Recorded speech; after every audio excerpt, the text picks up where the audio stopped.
Dön vur. Al şimdi bir tane daha. Dön vur. Yanına solda.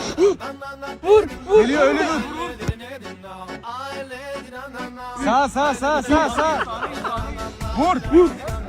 Önünde şu an. Önünde. Sol. Sola 2 adım at şut çek. Vur. Nerede? Vuracağım ben.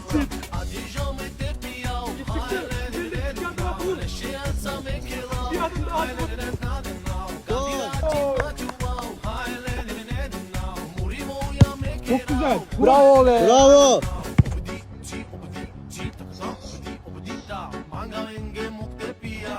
Dön arkana boş ver topu dönme be. Attım ayağına. Git. Koş.